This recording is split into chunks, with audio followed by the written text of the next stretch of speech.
तो लोकसभा का जो है कि कार्यवाही और राज्यसभा की कार्यवाही चल रही है। मॉनसून सत्र चल रहा है और इस सत्र के दौरान ईपीएस 95 को लेकर लोकसभा और राज्यसभा में बड़ी संख्या में सवाल पूछे जा रहे हैं।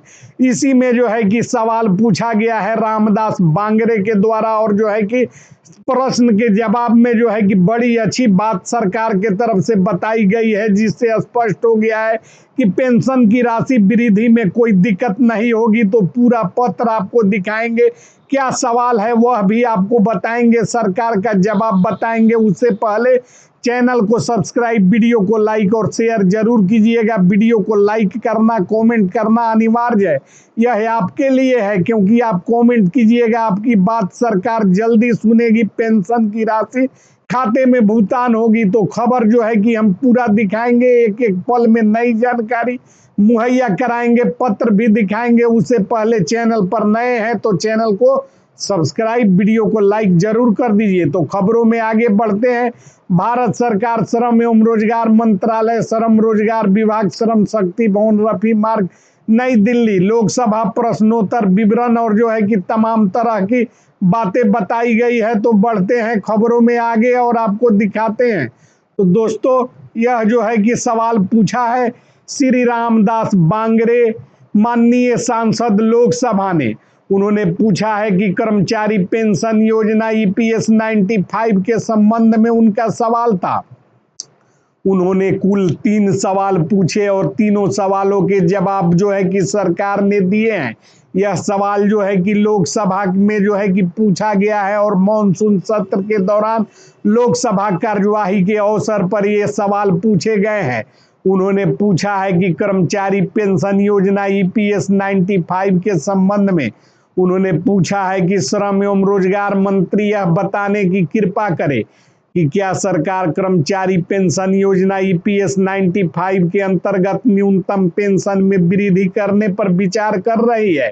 यह स्पष्ट सवाल या सीधा सवाल सरकार से पूछा गया है कि क्या कर्मचारी पेंशन योजना ईपीएस 95 के अंतर्गत न्यूनतम पेंशन की राशि वृद्धि करने पर सरकार विचार कर रही है। उनका दूसरा सवाल भी बहुत सटीक और साधा हुआ है। उन्होंने पूछा है कि क्या पेंशन भोगियों के द्वारा न्यूनतम पेंशन बढ़ाने तथा महंगाई राहत से संबंधित प्राप्त मांगों पर मंत्रालय स्तर से विचार किया जा रहा है। यानी कि सरकार के स्तर से पेंशन भोगियों के द्वारा जो न्यूनतम पेंशन बढ़ाने तथा महंगाई यानी कि डीए जोड़ने से संबंधित मांग किया जाता है, उस पर सरकार और मंत्रालय स्तर से विचार किया जा रहा है। यदि हाँ, तो सरकार द्वारा इस संबंध में अब तक क्या कार्रवाई की गई, और जो है कि 3 सवालों के जवाब सरकार ने दिए हैं और वह जवाब जो है कि उल्लिखित है और उत्तर श्री मनसुख मांडविया श्रम एवं रोजगार मंत्री के द्वारा स्पष्ट शब्दों में दिया गया है। पूरी जानकारी, पूरी खबर बताएंगे, वीडियो में बने रहिएगा। उन्होंने उत्तर में कहा है कि कर्मचारी पेंशन योजना ईपीएस 95 से संबंधित, यानी कि ईपीएस 95 कर्मचारी पेंशन योजना से संबंधित विभिन्न सुझाव एवं आवेदन यानी कि ज्ञापन समय समय पर मंत्रालय को प्राप्त होते रहते हैं।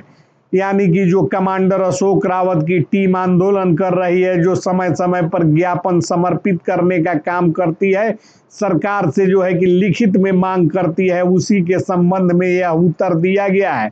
लोकसभा में जो है कि कहा गया है कर्मचारी पेंशन योजना ईपीएस 95 से संबंधित विभिन्न सुझाव एवं अभ्यावेदन समय समय पर मंत्रालय को प्राप्त होते रहते हैं। सरकार पेंशन भोगियों के हितों तथा योजना के वित्तीय स्थिरता सहित संबंधित पहलुओं का अध्ययन कर रही है।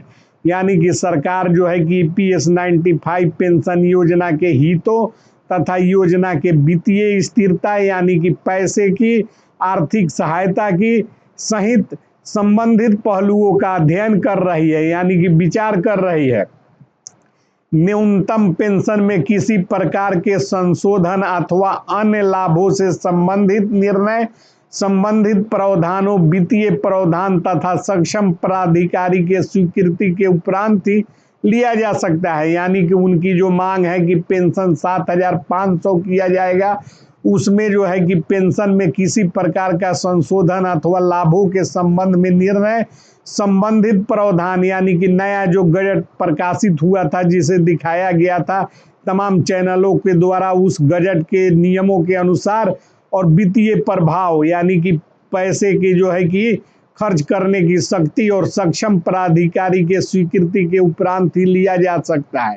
वर्तमान में प्राप्त सुझावों एवं अभ्यावेदनों का परीक्षण नियमानुसार किया जा रहा है। यदि भविष्य में कोई निर्णय लिया जाता है तो इसकी सूचना निर्धारित प्रक्रिया के अनुसार सार्वजनिक की जाएगी। यानी कि वर्तमान में सुझाव और अभ्यावेदनों का परीक्षण नियमानुसार किया जा रहा है, भविष्य में निर्णय लिया जाएगा और उसकी सूचना निर्धारित प्रक्रिया के अनुसार की जाएगी। तो यह खबर आपने अभी इस वक्त चैनल पर देखने का काम किया। आपको जो है कि इससे जुड़े और भी तथ्य हैं जो कि हम बताने जा रहे हैं। खबरों में बने रहिएगा और पूरा खबर देखने का काम कीजिएगा। तो आप सभी जान लीजिए कि ईपीएस 95 पेंशन योजना को लेकर राज्यसभा लोकसभा में संसद सदस्यों राज्यसभा सदस्यों के द्वारा जो सवाल पूछे गए हैं उसी का जवाब सरकार ने दिया है। सरकार ने स्पष्ट तरीके से कहा है कि जितने भी अभ्यावेदन प्राप्त और सुझाव प्राप्त हुए हैं उन तमाम पर जो है कि परीक्षण उसका हो रहा है और उस पर मंथन और विचार हो रहा है। सक्षम प्राधिकारी के जो है कि अनुमति से तमाम पेंशन की राशि को वृद्धि किया जाएगा तथा उसे लागू किया जाएगा तथा इससे संबंधित ईपीएस 95 पेंशनरों को लाभ प्रदान किया जाएगा। प्रश्न के जवाब आने के बाद लगभग स्थिति स्पष्ट है। सभी लोगों को पत्र भी दिखाया गया। सरकार तमाम अभ्यावेदनों पर यानी कि जो ज्ञापन सौंपे गए हैं, जो मांग की गई है उस पर विचार चल रहा है। इसकी पुष्टि श्रम रोजगार मंत्री के द्वारा स्वयं किया गया है और उन्होंने जो है कि तमाम चीज़ों को स्पष्ट तरीके से लोकसभा के पटल पर रखा है और कहा है कि जो प्राधिकारी हैं, सक्षम प्राधिकारी हैं, उनके हस्ताक्षर के उपरांत पेंशन की राशि वृद्धि कर खातों के माध्यम से भुगतान की प्रक्रिया अगले चरण में जो है कि शुरू की जाएगी। और उसका जवाब भी आपने देखा है। ईपीएस 95 पेंशन की राशि बढ़े क्या? ऐसा हम नहीं चाहते। क्या आपको लगता है कि हम चाहते हैं कि ईपीएस 95 की पेंशन की राशि नहीं बढ़े? यदि हम ऐसा चाहते तो दिन और रात एक करके आपके लिए जो है कि खबरों को निकाल कर आपके समक्ष दिखाने का काम नहीं करते। हम भी चाहते हैं कि पेंशन की राशि जल्द से जल्द बढ़े, खातों के माध्यम से भुगतान हो और इसको लेकर जो है कि सरकार आज एक नया प्रेस नोट, नई विज्ञप्ति जारी करेगी जिससे जुड़ा हुआ नया अपडेट भी आज हम आपके साथ एक और वीडियो में शेयर करेंगे जो कि दूसरे चैनल पर आएगा। उसे भी देखने का काम कीजिएगा। इसको लाइक, सब्सक्राइब, शेयर जरूर कीजिएगा और खबरों में